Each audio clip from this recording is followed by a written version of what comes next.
some words once spoken echo through time until they find their way home.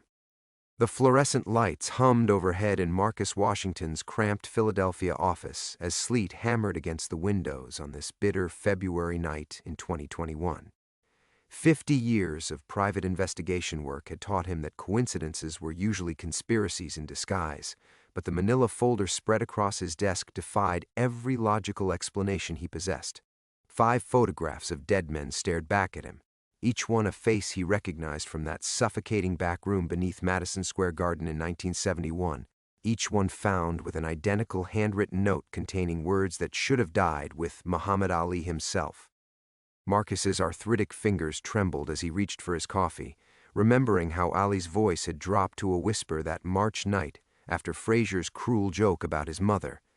As a young federal agent, Marcus had been investigating fight fixing, but what he witnessed in those frozen seconds changed everything he thought he knew about fear, about power, and about the weight of words that cut deeper than any punch ever could.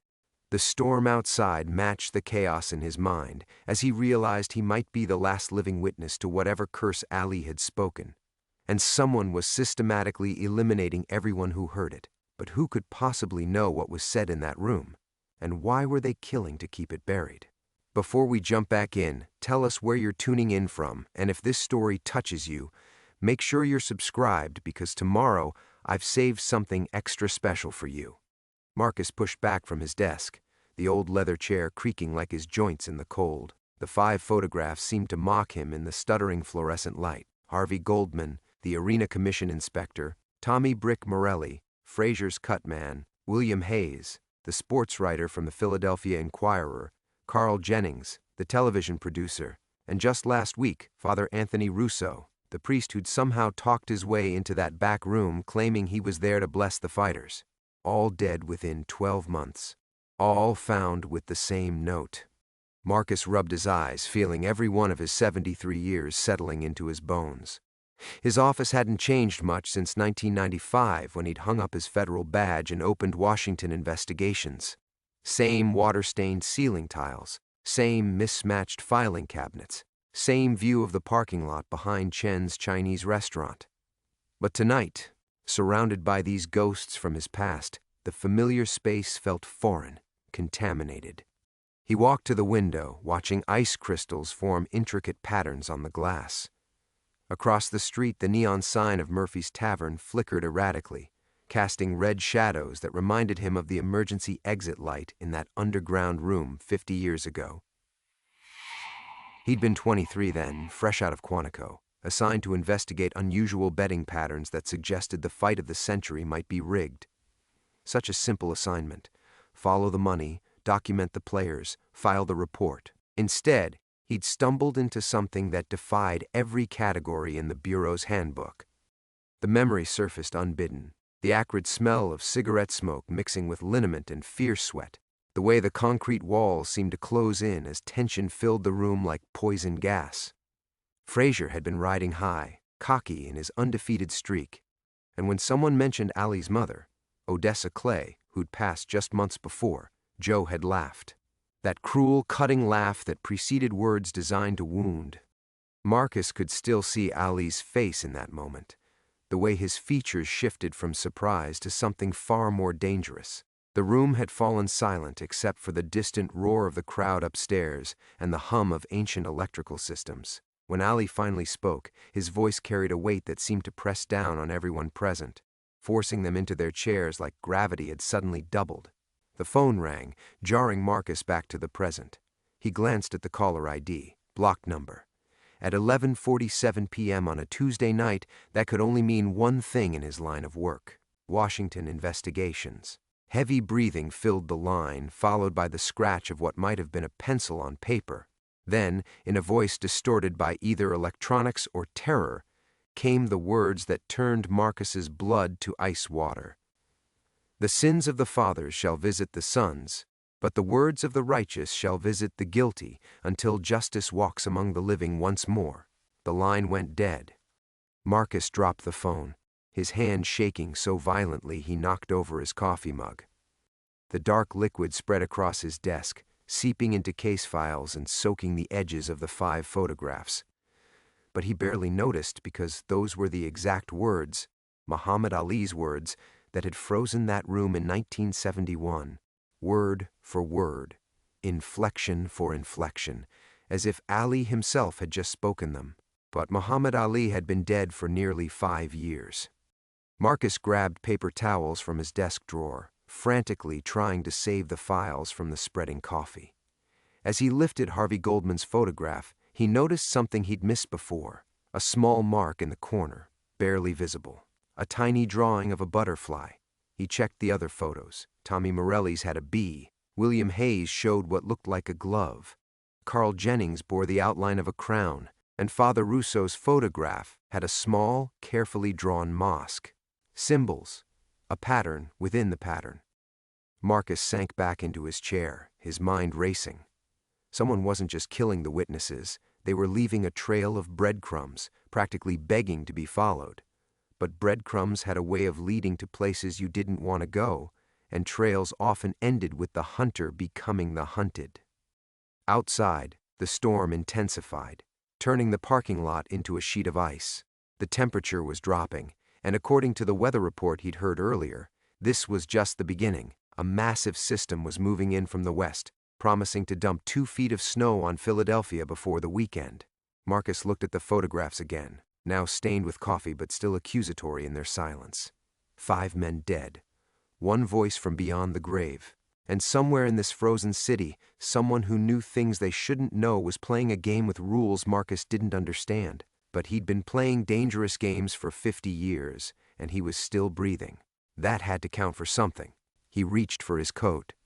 If someone wanted to dance with ghosts, Marcus Washington would teach them the steps, even if it killed him. The ordinary world. Marcus sat in his car outside Murphy's Tavern for 20 minutes, engine running, watching shadows move behind frosted windows. The red neon sign cast bloody streaks across fresh snow, and every time someone pushed through the tavern door, he tensed. But none of the bundled figures emerging into the bitter night were the one he feared might appear. The phone call had rattled him more than he cared to admit. In his 30 years as a private investigator, Marcus had received his share of threatening calls, angry husbands, exposed cheats, criminals he'd helped put away. But this was different. This reached back through 5 decades to touch something he'd buried so deep he'd almost convinced himself it never happened. He pulled away from the curb, navigating slowly through streets already treacherous with black ice. His apartment was only 6 blocks from his office, but tonight those blocks felt like miles. The storm was picking up momentum, and the few other cars on the road crept along like wounded animals seeking shelter. Home was the 3rd floor of a converted brownstone in Northern Liberties, the same building where he'd lived since leaving the bureau. Mrs. Chen, no relation to the restaurant owner, had been his landlord for 26 years, and at 81, she still climbed 3 flights of stairs every Tuesday to collect his rent in person. She claimed it was for the exercise, but Marcus suspected she enjoyed their weekly conversations about everything except what he actually did for a living. He climbed the narrow staircase, each step creaking a familiar tune. The hallway smelled of Mrs. Chen's cooking and the lavender sachets she hung from the light fixtures. Normal smells, safe smells. Nothing like the stale fear and cigarette smoke that had haunted his dreams for half a century. His apartment was spartanly furnished. A worn leather sofa facing a television he rarely watched, a kitchen table that doubled as his home office, bookshelves lined with true crime novels and boxing biographies he'd never finished. On the mantelpiece above a gas fireplace that worked sporadically sat 3 photographs: his parents on their wedding day, his daughter Rachel at her college graduation, and his grandson Tommy hitting a home run in Little League last summer.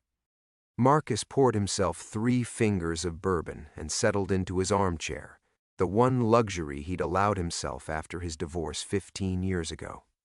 The leather was soft as butter, broken in by countless nights when sleep wouldn't come, and whiskey was the only thing that quieted the voices from the past. He thought about Rachel, probably asleep in her house in Cherry Hill with her husband and 2 kids. She called every Sunday, religiously, trying to bridge the gap that had opened between them after her mother left. Rachel thought he worked too much, lived too alone, held too tightly to things that should be forgotten. She wasn't wrong, but she wasn't right either. Some things couldn't be forgotten because forgetting them would be worse than remembering. His phone buzzed. A text from his grandson, "Grandpa, can you come to my game Saturday? We're playing for the championship." Saturday. 3 days from now. Marcus had promised himself he'd never miss another one of Tommy's games. Not after missing the first 5 years, because he was too buried in his work to remember what mattered. The boy was 11 now, the same age Marcus had been when his own father disappeared into a bottle and never climbed back out. He typed back, "Wouldn't miss it for the world, slugger." The lie came easily. By Saturday, if his instincts were right, he might be dead or running for his life. But 11-year-old boys didn't need to know that their grandfathers sometimes carried secrets that could kill them. Marcus walked to his bedroom window and looked down at the street. A lone figure stood under the streetlight across from his building, barely visible through the swirling snow. The figure was too far away to make out details, but something about the way they stood, perfectly still, as if immune to the cold, made Marcus's skin crawl. He watched for 10 minutes. The figure never moved, never shifted weight, never showed any sign of being human rather than statue. When a city snowplow rumbled down the street, its headlights briefly illuminated the space under the streetlight. It was empty. Marcus closed the curtains and double-checked the locks on his door. In the kitchen, he opened the cabinet above the refrigerator and pulled out a .38 Smith & Wesson he hadn't touched in 6 months. The weight felt familiar in his hands, comforting in the way that tools of survival always were to men who'd spent their lives dancing on the edge of violence. He cleaned the gun methodically, muscle memory guiding his hands, while his mind wandered to Rachel and Tommy and Mrs. Chen and all the ordinary precious things that made life worth protecting. Tomorrow he'd start hunting whoever was playing games with ghosts, but tonight he allowed himself to pretend he was just an aging man in an old apartment, listening to the storm rage outside while the city slept. But even as he told himself that lie, Marcus knew the ordinary world was already slipping away. Marcus set the cleaned gun on his kitchen table and tried to convince himself he could sleep. The bourbon had settled into his bones, and exhaustion pulled at him like an anchor, but every time he closed his eyes, he heard that distorted voice repeating Ali's words. "The sins of the fathers shall visit the sons, but the words of the righteous shall visit the guilty, until justice walks among the living once more." He was reaching for the light switch when his phone rang again. This time the caller ID showed a name, Rachel. Marcus's blood went cold. His daughter never called after 10 o'clock unless something was wrong. He snatched up the phone, already imagining car accidents, home invasions, any of the 1,000 disasters that plagued a father's nightmares. "Rachel? What's wrong?" "Dad?" Her voice was strange, tight with fear but trying to stay controlled. "I'm sorry to call so late, but something really weird just happened." Marcus gripped the phone tighter. "Are you all right? Are the kids okay?" "We're fine, we're all fine. But Dad, a man just came to my door. He said he was looking for you, that he had something important to tell you about your old work. When I told him you didn't live here, he just smiled, and he asked about Tommy." The room seemed to tilt. Marcus sat down hard in his kitchen chair, the .38 gleaming under the fluorescent light like an accusation. What did he look like? That's the thing. I can barely remember. Average height, maybe? Dark coat. But Dad, his voice. Rachel's breathing quickened. It sounded wrong, like he was speaking through some kind of machine or like his throat was damaged, and when he smiled, it didn't reach his eyes. Marcus was already moving, grabbing his coat with one hand while holding the phone with the other. "Listen to me carefully. I want you to pack bags for all of you right now.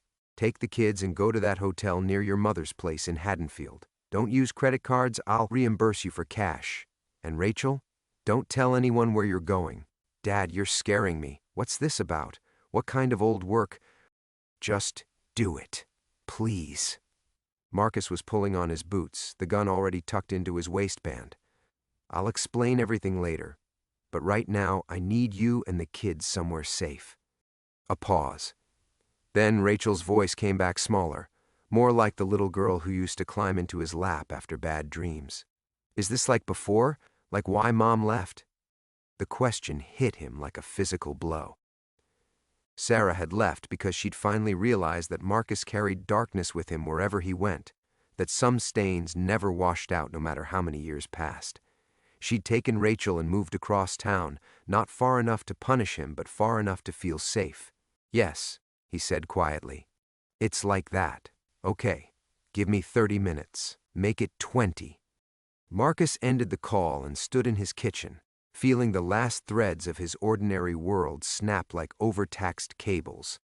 For 26 years, he'd lived in this apartment, built this careful distance between his past and present. He'd attended school plays and birthday parties, taught his grandson to throw a curveball, pretended to be just another aging man with an unremarkable job and normal regrets. But normal men didn't receive calls from dead boxing legends. Normal men didn't have mysterious visitors asking about their grandchildren.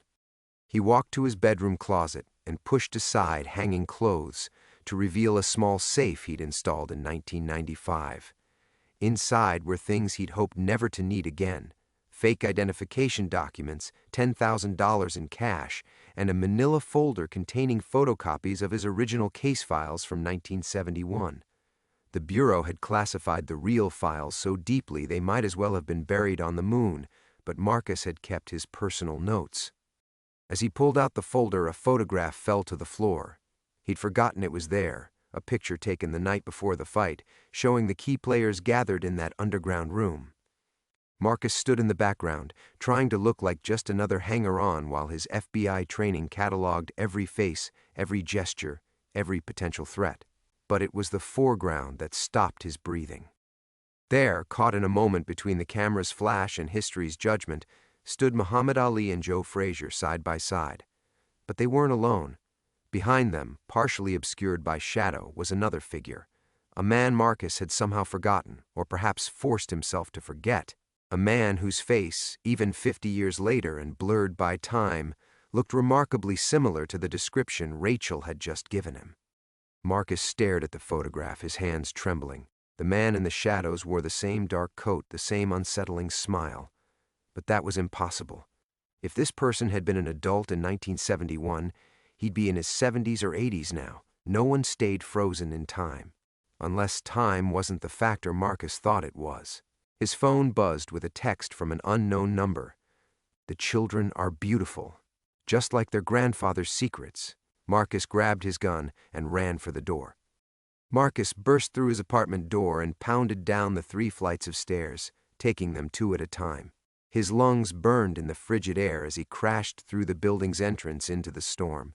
Snow whipped around him like frozen needles, and the wind cut through his coat as if it were paper.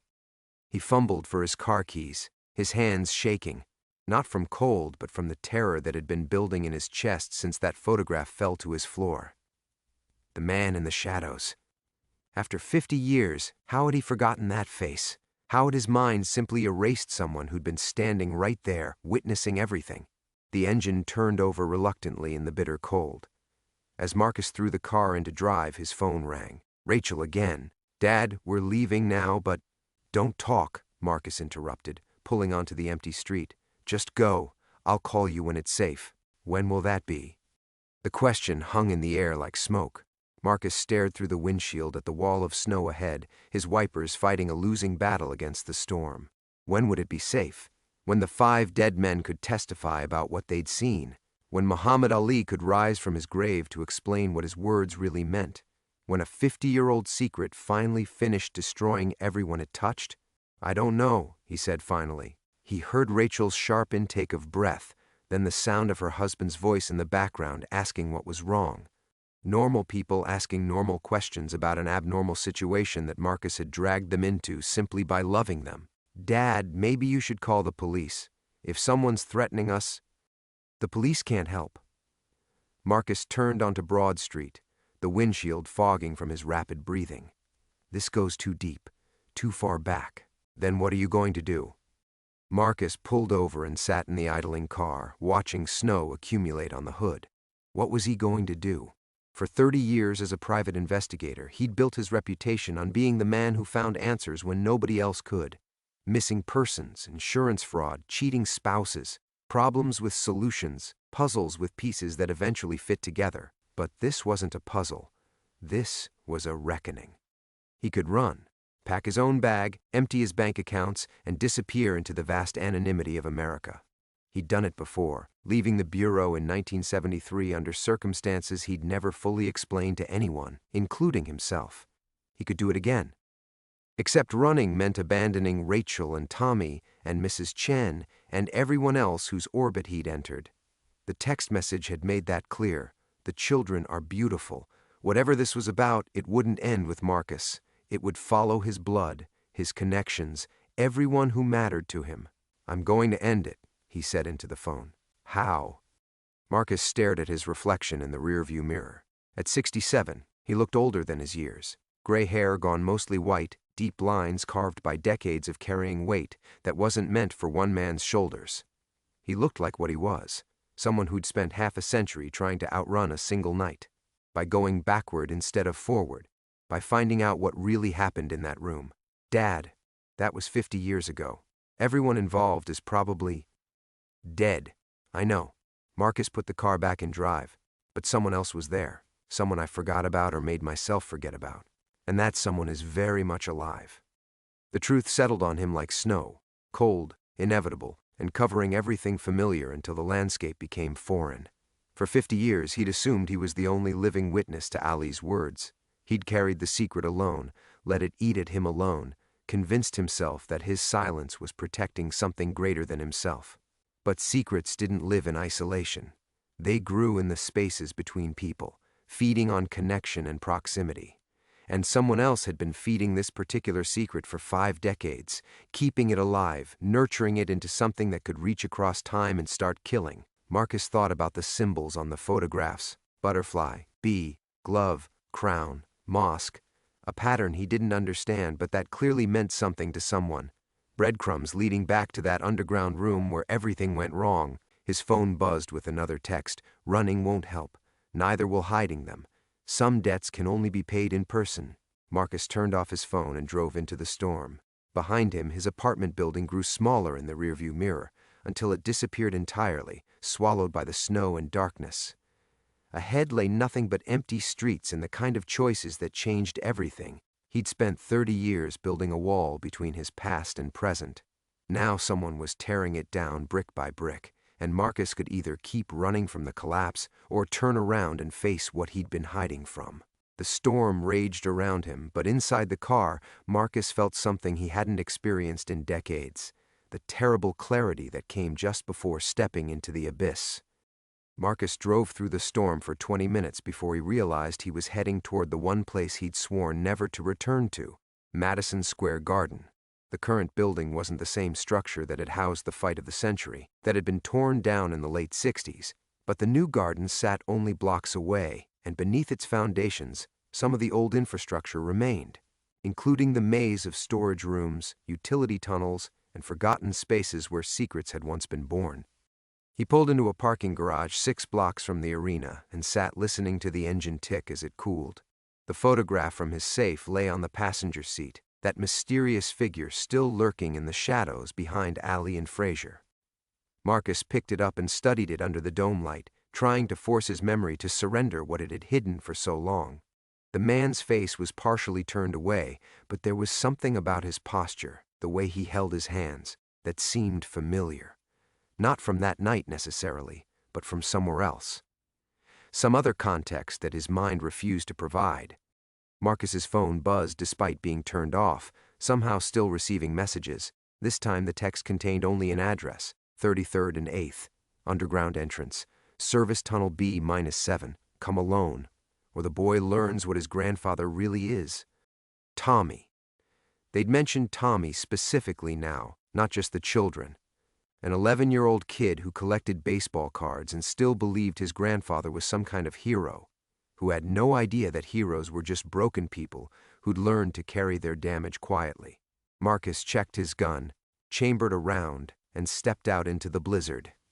The streets near the garden were deserted except for scattered homeless encampments huddled in doorways and under scaffolding. Steam rose from manholes like ghosts fleeing underground purgatory. Marcus pulled his coat tighter and walked toward the address he'd been given, each step taking him further from the careful life he'd constructed and deeper into the past he'd tried to bury.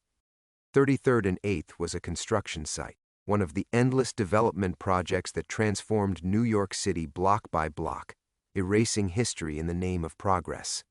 But behind the plywood barriers and warning signs, Marcus found what he was looking for: a rusted metal door marked with faded city utility symbols. Service tunnel B-7. He tried the handle. Unlocked. The tunnel beyond was older than the current garden, a remnant from the building's previous incarnation.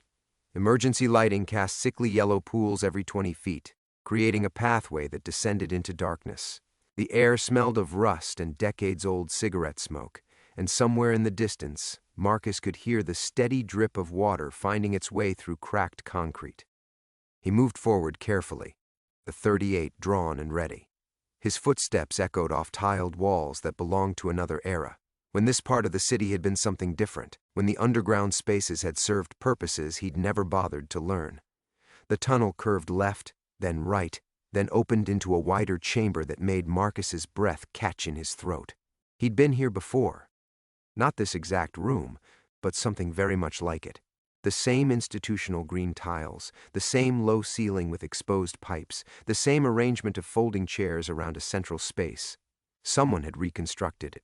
Not perfectly, but close enough that Marcus felt the years collapse around him like a house of cards. "Welcome back, Agent Washington." The voice came from the shadows beyond the emergency lights, electronically distorted but somehow familiar. Marcus raised his gun toward the sound, his heart hammering against his ribs. "I haven't been Agent Washington for almost 50 years. Haven't you?" The voice moved, circling the room's perimeter just outside the light. "Once you take an oath, Marcus, it stays with you forever. Just like secrets, just like guilt. Who are you?" A figure stepped forward into the light, and Marcus felt reality shift underneath him. The man looked exactly like the photograph, not older, not changed by time, but identical. The same dark coat, the same unsettling smile, the same ageless quality that defied every law Marcus understood about how the world worked. "I was there that night," the man said, "when Ali spoke those words that changed everything, when Joe Frazier learned that some lines should never be crossed, when you first understood that truth and lies sometimes wear each other's faces." Marcus kept the gun trained on center mass, but his hand was shaking. "That's impossible. You'd have to be old, dead, gone." The man's smile widened. "Death is negotiable, Marcus. Time is flexible, and some debts compound interest across decades." The room seemed to spin around Marcus as he realized that everything he'd believed about that night, about the intervening years, about cause and effect, had been built on foundations that were crumbling beneath him. He wasn't just crossing a threshold into danger. He was stepping through a doorway into a world where the rules he'd lived by no longer applied. Marcus steadied his breathing, fighting the vertigo that threatened to drop him to his knees. The FBI had trained him to compartmentalize impossibilities, to focus on actionable intelligence even when the situation defied logic. But those training protocols assumed the world operated according to certain fundamental laws, that time moved forward, that people aged, that the dead stayed dead. "You're not real," Marcus said, though his voice lacked conviction. The man's laugh was like static electricity across broken glass. "Reality is a consensus, Agent Washington, and tonight the consensus is breaking down." Marcus noticed movement in his peripheral vision. Other figures emerged from the shadows, 5 of them, arranged around the room's perimeter like pieces on a game board. Each wore the same dark clothing. Each carried the same unsettling stillness that suggested they weren't entirely bound by normal physical limitations. "The photographer in Detroit," Marcus whispered, recognizing one of the figures. "You were there when Morrison died." "We've been everywhere, Marcus. Every death, every discovery, every moment you thought you were getting closer to the truth." The lead figure gestured to his companions. "We've been shepherding this story for 50 years, waiting for the right time to conclude it. Why now? Why not just leave it buried?" "Because secrets aren't meant to stay buried forever. They're meant to ferment, to gain power, to reach critical mass." The man stepped closer, and Marcus caught a scent like ozone and old leather. Ali's words that night, they weren't just an insult or a threat. They were a summoning, a calling card that echoed through dimensions most people never see. Marcus felt his rationality fragmenting, but he forced himself to stay focused. These things, whatever they were, had threatened his family. That was the only fact that mattered. What do you want from me? Complete the circle. You were the only federal witness to what happened that night, the only one who heard Ali's exact words and understood their significance. Your testimony makes it official. Your presence makes it real. One of the other figures moved, and Marcus caught sight of a familiar face, older than it should be, but unmistakably Jerry Malone, the boxing commissioner who'd supposedly died in the Miami hotel fire 6 months ago. Malone's eyes were empty sockets filled with shadow, but his mouth still worked. He tried to run too, Marcus, Malone said, his voice echoing from some impossible distance. Thought 47 years was long enough to wait. Thought we'd forgotten. We never forget, another figure added, and Marcus recognized the missing sports journalist from Chicago, Patrick Henley, whose body had never been found after he'd started investigating the same connections Marcus had discovered. We've been collecting testimonies, gathering witnesses, building toward this moment. Marcus backed toward the tunnel entrance, but found his path blocked by another figure who materialized from the darkness like smoke gaining substance. This one was younger, wearing modern clothes but carrying the same otherworldly presence. Fresh recruit, the lead figure explained. We're always growing, always adapting. Death is just another form of employment in our organization. What organization? What the hell are you? We're what happens when certain words are spoken at certain moments in certain places. When the right combination of pain, power, and publicity creates a resonance that tears holes in the fabric of things. The man's smile widened impossibly. Ali didn't just threaten Joe Frazier that night, Marcus. He opened a door, and we've been walking through it ever since. Marcus's mind raced through everything he'd learned in the past week. The symbols on the photographs, the methodical elimination of witnesses, the careful reconstruction of this underground room. Not random killings, but orchestrated events leading to this confrontation. You're not here to kill me, Marcus realized. You need me alive. Very good. You always were the smartest one in that room. The figure reached into his coat and withdrew something that made Marcus's blood freeze. A small digital recorder, sleek and modern. We need you to speak Ali's words, to repeat them exactly as he said them 50 years ago, to complete the incantation that will make our existence permanent instead of provisional. And if I refuse? The lead figure tilted his head toward one of his companions, who pulled out a cell phone and showed Marcus the screen. Live video feed from a car driving through the storm, Rachel's car, with his daughter at the wheel and Tommy visible in the back seat. Then we collect alternative testimonies. Children often have more flexible relationship with reality anyway, more receptive to impossible truths. Marcus felt rage building in his chest, hot and clean and familiar. The same fury that had sustained him through 3 years in Vietnam, through countless dangerous cases as a PI, through all the moments when normal fear would have paralyzed him. These things had made one critical error. They'd threatened his family. All right, Marcus said, lowering his gun slightly. I'll say the words, but first, I want to know exactly what happens when I do. The figures exchanged glances that seemed to communicate volumes. Show him, the leader said. Show him what we really are. The figure who had been Jerry Malone stepped forward, his empty eye sockets beginning to glow with a sickly phosphorescent light.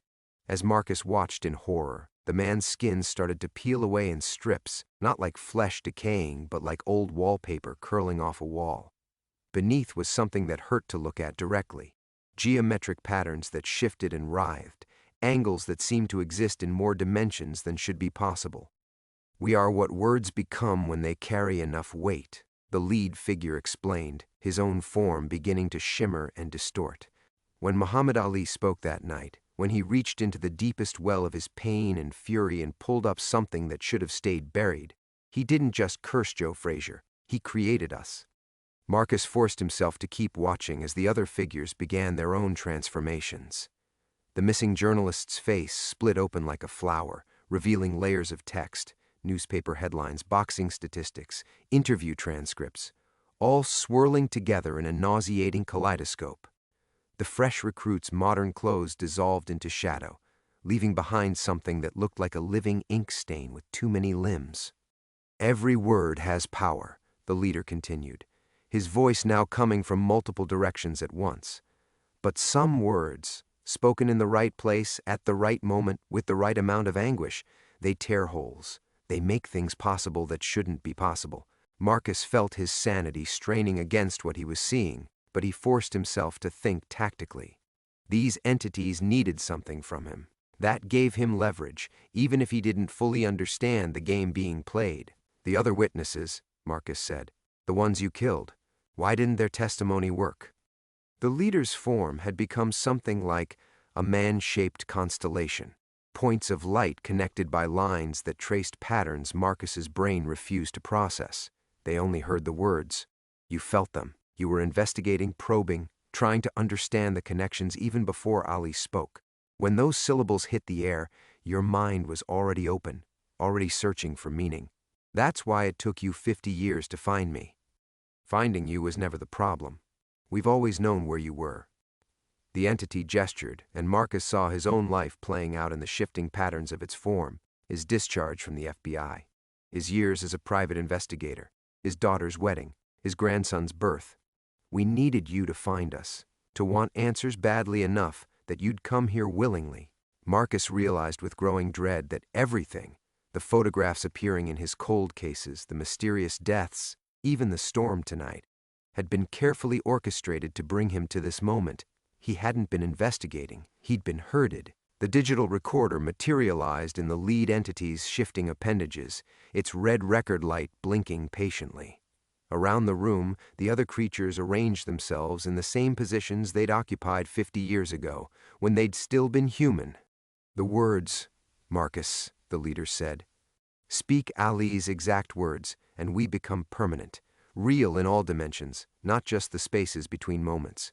Refuse, and we collect what we need from your family instead. Marcus looked at the phone screen still displaying the live feed of Rachel's car. His daughter was gripping the steering wheel tightly, navigating through the blizzard with Tommy asleep in the back seat. Normal people living normal lives, unaware that their existence hung in the balance of a decision made by forces they couldn't comprehend. But as Marcus stared at that screen, something caught his attention.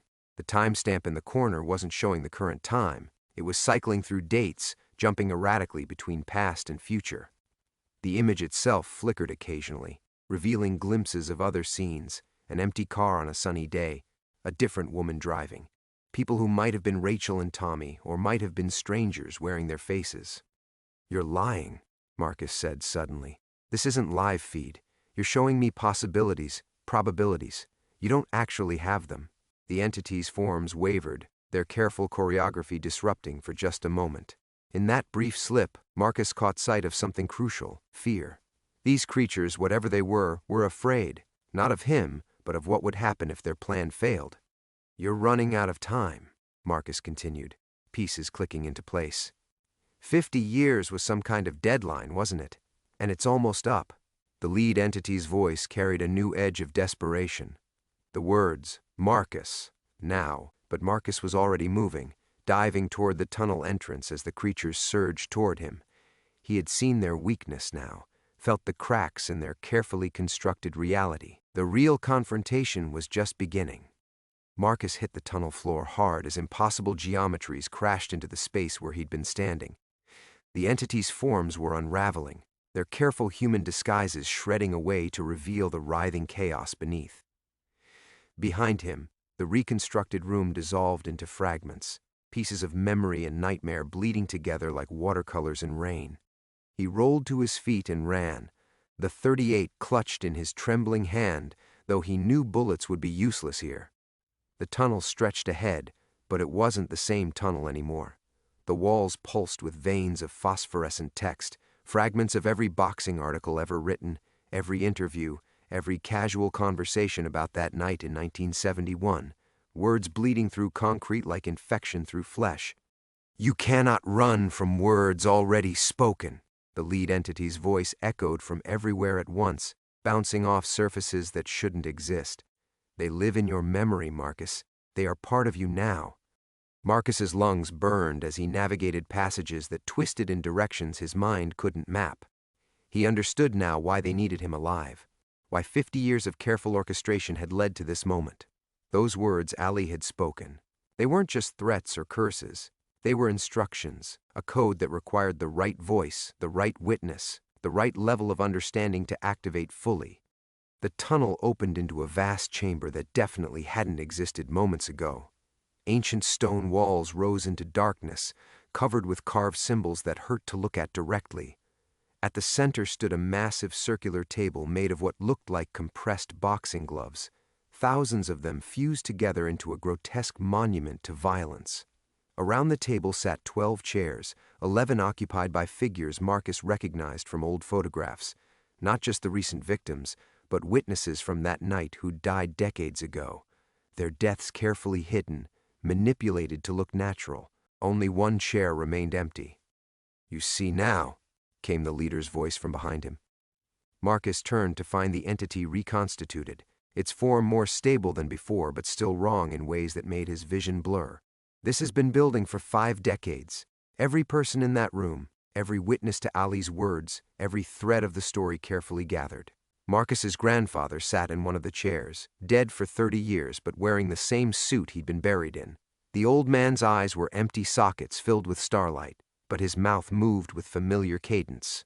"Told you boxing was a dangerous business, boy," his grandfather said. "Didn't know how dangerous until it was too late."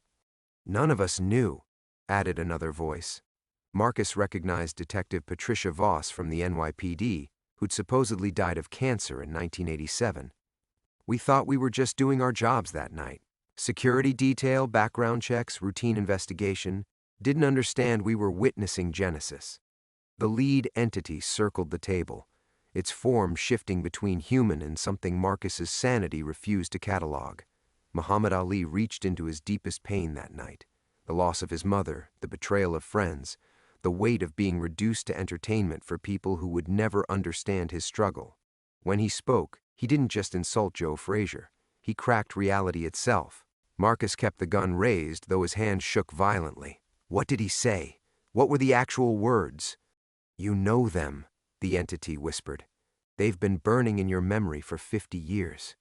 You've dreamed them, whispered them in your sleep, felt them crawling through your thoughts every time you looked at your daughter, your grandson." The truth hit Marcus like a physical blow. The words weren't just in his memory. They were alive inside him, growing stronger every year. Every time he'd tried to remember that night, every time he'd pushed the memory away, he'd been feeding them, nurturing them. The deadline, Marcus gasped. "What happens if you don't complete this tonight?" "We fade," the entity admitted. 50 years of borrowed time expires. We return to being what we were, just words in the dark, just echoes of pain and rage with no substance. Then I'll make sure you fade." Marcus raised the gun to his own temple. If he died here, the words died with him. The cycle would end. But his grandfather's voice stopped him cold. "Think about what you're really doing, Marcus. These things, they're not evil. They're just consequences. The natural result of words spoken in anguish. You kill yourself, you don't stop them. You just delay them until they find another way." "Your grandson," Detective Voss added, her starlight eyes boring into him. 11 years old, impressionable, traumatized by his grandfather's mysterious death. The perfect vessel for carrying forward traumatic memory. Marcus felt the trap closing completely around him. Kill himself, and they'd eventually claim Tommy. Speak the words, and they'd become permanently real. Refuse both options, and they'd torture his family across generations until someone broke. The entity extended something that might have been a hand. "Sit, Marcus. Take your place at the table. Speak the words that Muhammad Ali spoke 50 years ago, and end this." Marcus looked at the empty chair, his chair, apparently reserved for 5 decades. Everything he'd learned about investigation, about truth, about justice, crystallized into a single terrible understanding. Some mysteries weren't meant to be solved. Some truths were too dangerous to speak. But as he stared at that chair, Marcus realized he'd been asking the wrong question all along. Not what did Ali say, but why had Ali's words gained such power in the first place? The answer would either save him or damn them all. Marcus approached the empty chair with leaden steps, his mind racing through possibilities that grew darker with each heartbeat. The entity's starlight eyes tracked his movement, hungry and patient, while the assembled dead watched from their eternal seats around the grotesque table. "You think you understand the trap," Marcus said, his voice steadier than he felt. "But you've made one critical error." The lead entity's form rippled with what might have been amusement. "Enlighten us." "You needed me to want the truth, to dig deep enough that I'd uncover the connections myself." Marcus's hand tightened on his gun. "But in doing that, you showed me something you didn't intend." He thought of the timeline he'd constructed in his office, the careful pattern of deaths, the methodical elimination of witnesses. Too methodical, too perfect. The deaths weren't random, and they weren't just to silence witnesses. You were collecting them, building this table, this council, one soul at a time. Marcus felt the pieces clicking together even as his sanity strained against the implications. "But there's a reason you waited until now, until the very last moment of your 50-year deadline." The entity's form began to waver, its careful composure cracking. Around the table, the other dead leaned forward with renewed hunger. "You're not just consequences of Allie's words," Marcus continued. "You're parasites, feeding on the pain, the memory, the trauma of that moment.